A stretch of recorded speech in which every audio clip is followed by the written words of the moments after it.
I would liken the Dolphins to a sports car, Kyle. Not every track is going to be, Royal Suited. Raceway. Suited. Okay, sometimes you got to go to Moo Moo Meadows. Talking Sometimes you about got the to go to 300cc. sometimes you got to go to Bowser's Castle. Yeah. Okay, and you got to put the mud When you got to tires use on. the brake pedal. And the Eagles were like, yeah, come into our world, because coming into the game, I had a feeling that their game plan was going to be pound the rock. And I told all the guys on the inside the NFL text chain, Channing was like, yeah, Dolphins are going to win. I'm like, well, you might want to hedge with the under because you're going to lose that bet, but you might want to hedge with the under. And early on in this game, it played out exactly that way. The Eagles stuck to the run game. It didn't always work, but they stuck with it. And I thought the first drive was great, a big statement. We saw some motion out of them. They're at the bottom of the league in pre-snap motion. We saw some motion out of them. And eventually, this was the key to me, Kyle, when they had to have it and they couldn't get the run game going. You're playing off coverage against A.J. Brown. He's about as strong as it gets on the ball. Just take the 7 yards. Take the fucking profit. And that's what they started to do. And I'll say this lastly. Jalen Hurts, I know he's dinged. I saw the scramble. I thought it might have been a heel. I thought it was an arm at first when he went down. I thought he collapsed on his arm. I don't know what And happened. then he was limping. And I was like, he's all fucked up. But the scramble where he had to scramble, maybe it was on fourth down to the left, out of bounds. I said to Meg, because Meg was in there, the boys are up until 9:30 at night. They're wearing fucking Luke's got an eagle puppet. He has a green yo-yo. Luke, Waylon's got his Lane Johnson jersey. I was gonna say on. Lane, yeah. The whole house is going nuts. But I said to Meg, I think he's dinged, and that's been something people have talked about. I know the turnovers are a problem, and I know that honestly, as Eagles fans, you're probably set up for a bit of disappointment by that MVP performance last year because he's not always going to be that. Okay, that's another thing. You change coordinators. This guy's really, really good, but sometimes he's going to make mistakes. 8 interceptions so far this year, or whatever it is. Some of them aren't on him. Some of them are absolutely on him, like the Jets pick last week, and like burn the ball against the free runner last night. Okay, but I will say this, and that's a lot of setting up to praise Jalen Hurts. When he's under pressure, like the beginning of the Jets game, those third downs, when you have to have it, like the throw on 4th and 3, which took huge balls because you're about to set up a 2-for-1 for the Dolphins. If you don't get that midfield 2-for-1, that lead fucking disappears. To have the balls to go do that on 4th and 3, to hit that shot, which was a backbreaker to A.J. Brown at the end of the game, to scramble on 4th down, and more than anything, after you throw that pick 6, before this game, Kyle, I'm watching Tua. They're fucking turning the lights on. They're turning it off. They got everybody's cell phones on in the crowd. It looked absolutely electric. And I'm like putting myself in his shoes. And I'm not sure how he handles that stage because they haven't beaten the good teams. But I know how Jalen Hurts handles a big stage. He does not fucking blink. He throws a pick 6. No. That lead's about to evaporate. What does he do the next drive? Boom, boom, a bunch boom. of conversions, a bunch of good throws. They just run their offense. They go down and they get points.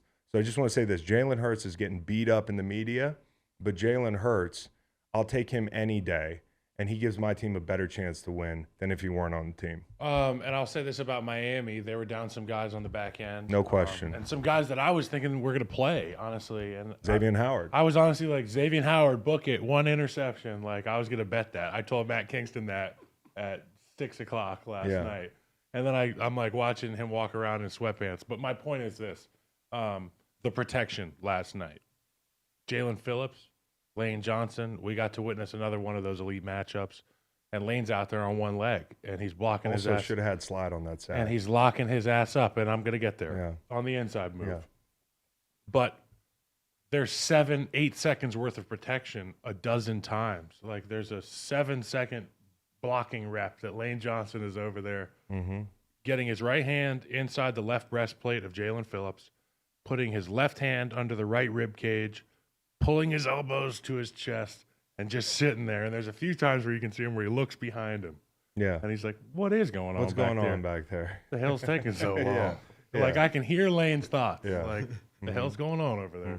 And one of them, remember the two guys collided, the ball comes out, and it's like, from our angle, you're like, oh, Lane got beat. And then you watch it back, and you're like, Lane's standing there stonewalling Jalen for 10 seconds. But I didn't like the celebration at the end of the half. Oh, you didn't? Well, it didn't sit well You with sound me. like an Eagles fan to me. No, I'm an O-line fan. And what Yeah. I am is I'm a greatness fan. Yeah. And when you've got a guy who's at the level of great that Lane Johnson is, you get a sack, take your sack. But Jalen Phillips, I got to respect Jalen Phillips' mindset because We like Jalen Phillips. because I think but I love Lane Johnson. Jalen Phillips is, if he's healthy, is an elite rusher in this league. I put him in that tier right below the Crosby tier, where I've listed this tier before, where there's a bunch of guys in there: Hutchinson, Hendrickson, Gary, all those guys. I think he's in that tier. We and as do a not rusher, disagree. I never thought, don't worry, who did I beat? So that's an offensive line mindset. I get it. So, like, I see that, and I'm thinking to myself, like, yeah, celebrate 100%. Yeah, Celebrate with your team. yeah. You made a great play. But be careful. You're a great player, but it's like,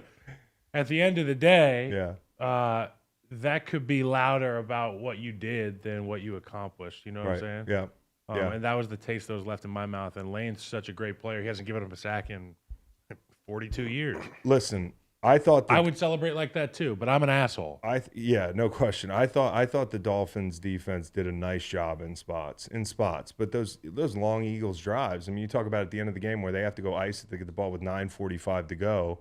The or coverage so. challenged the Eagles early and forced the protection to stand up. Yeah, no question. And it was fun to watch early, and then it got, Well, they also challenged them in the run game, and that's why I said, like, the Eagles, if you don't have that run game, you got to be able to work your quick game. You got to go intermediate, and eventually they caught on to that. But I'll say this: the Eagles' defense. This is the reason that you're able to win this game. When you hold the Dolphins' offense to 10 points, because the pick six was 7.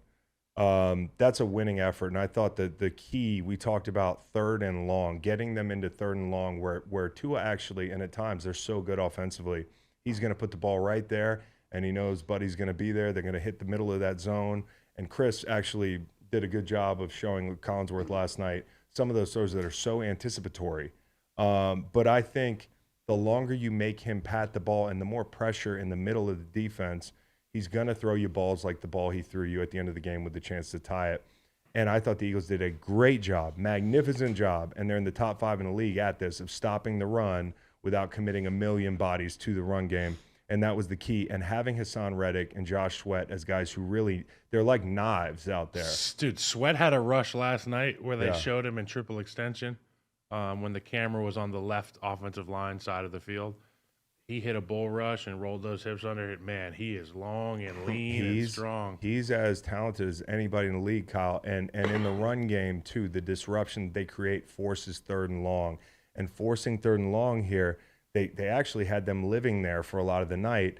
Now, the scariest part of this game, and I talked about the middle 8 and the 2-for-1 here, middle 8 being the middle 8 minutes of the game, the 2-for-1 being for people out there listening, it's when the Dolphins have the ball last at the end of the half, and then they're going to get it coming out. So when you talk about a 2-for-1, It's like if I kick off in Madden Yeah. and I get the ball at the end of the half. That's right. So it's like I'm going to score and I get the ball Yeah, back. you get a 2-for-1. And so that was what I was worried about. I turned to my wife and I was like, they absolutely can't give up the 2-for-1 here. And she was like, they'll be okay, honey. Because that's how they operate. She also knew I had, I told her in the second half, she was like, it's going to be okay. I was like, Meg, if you saw how much money I have on this game, you would not say this. She was like, you have a couch on this game? I was like, a couple sectionals. And I'm talking about Restoration Hardware. Love sacks, at least. I'm talking about like overpriced couches, okay? But the whole thing was, you have a 17-6 or 17-3 lead. You're about to go into the half. Like, you gave up 3rd and 13 to Cedric Wilson. You bracket double on a press technique, Tyreek Hill. As soon as they came to the line and I saw Bradbury up on him, I'm like, that's where they're going. And it's like, Edmonds, just get on your horse or get back there. Like, be in a cloud kind of, situation where you're over the top of him, not bracketing him. Other than those mistakes that made the game closer than it should have been, I thought they did a great job. And early on, they took a guard out, right? I'm not saying that's like what you try to do, but Buddy, did they ever? But boy, the middle of that pocket, man. I hate rewatching injuries, but I was rewatching just from the physical presence on that defensive front. I mean, there's a few different types of defensive linemen. The first one that comes to mind for me is like a Vince Wilfork. And me and Cody Whitehair, who's still on the Bears, we used to double team Wilfork in Houston. We couldn't move him off the line. He wasn't denting us into our backfield. And then there's guys that shoot gaps and get skinny, and they're trying to wedge between double teams. And then there's guys like Jalen Carter who picks one guy and he attacks him. Yeah. And he dents him into the backfield. And when you do finally square up, he's going to beat you with a move. No question. So Jalen Carter, young guy, continue to develop, but my God, the presence he's had. I don't know who matches up with the Eagles.